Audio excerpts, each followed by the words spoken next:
Saluons d'abord le joli score hier de C'est dans l'air sur France 5. 1 366 000 téléspectateurs ont suivi le magazine d'info de Caroline Roux. L'émission était consacrée aux séparatistes catalans, avec la réaction bien sûr du roi d'Espagne. En ce qui concerne la soirée, TF1 s'impose comme leader avec Esprit criminel. Un peu plus de 5 millions d'entre vous ont suivi le premier épisode. Sur M6, le nouveau concept Mon invention vaut de l'or a conquis 2 459 000 téléspectateurs pour 12% de part de marché. Un score pas mal, mais pas top non plus. Et puis décidément, vous aimez vous informer sur France 5. Je parlais de C'est dans l'air il y a un instant. Et bien en soirée, le documentaire Les enfants de Daesh, avec le témoignage d'enfants français, syriens, irakiens enrôlés dans les rangs de l'État islamique, a passé la barre symbolique du million de téléspectateurs pour 4,4% de part d'audience. Si vous ne l'avez pas vu, je vous conseille le replay.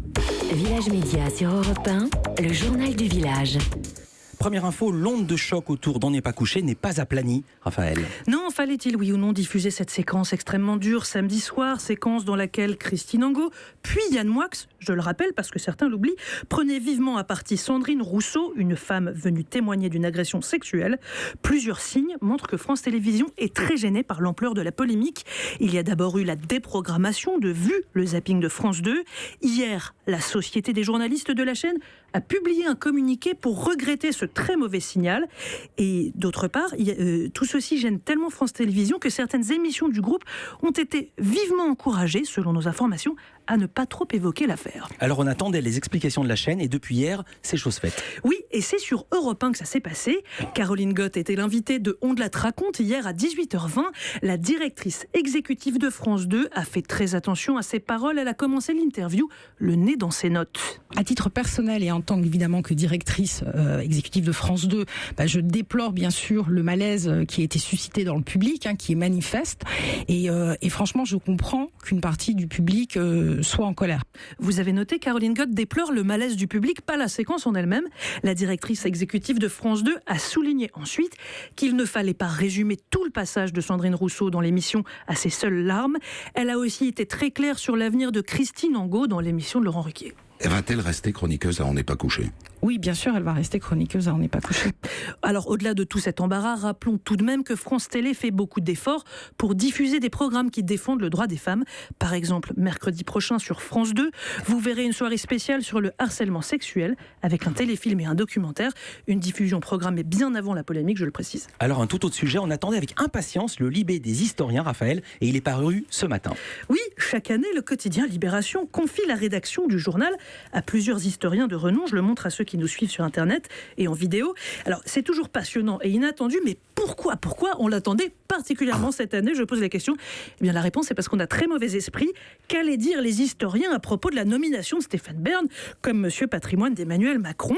Alors, le journal a carrément demandé à un historien de rencontrer l'animateur pour dresser son portrait dans le fameux portrait de dernière page de Libération.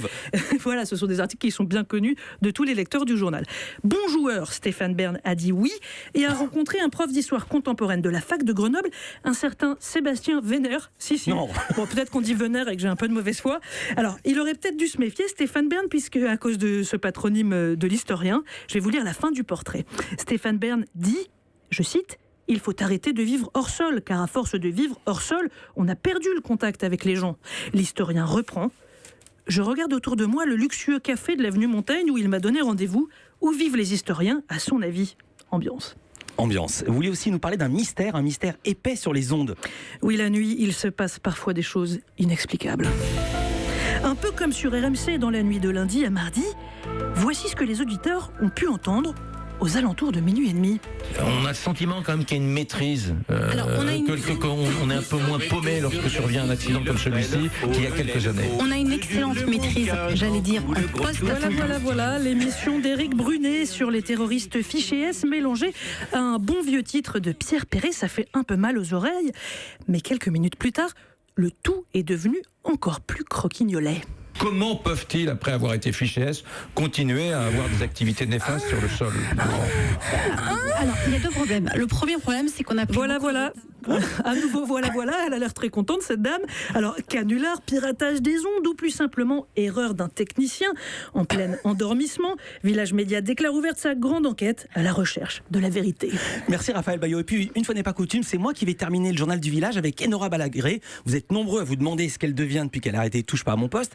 Je l'ai rencontrée hier pour parler de ses projets et j'ai avant tout voulu savoir si elle allait, oui ou non, participer, c'est très annoncé en ce moment dans la presse, au jeu d'aventure The Island annoncé sur C8. C'est vrai, la production de The Island m'a contactée. Alors après, je ne sais pas encore si je vais dire oui ou si je vais dire non.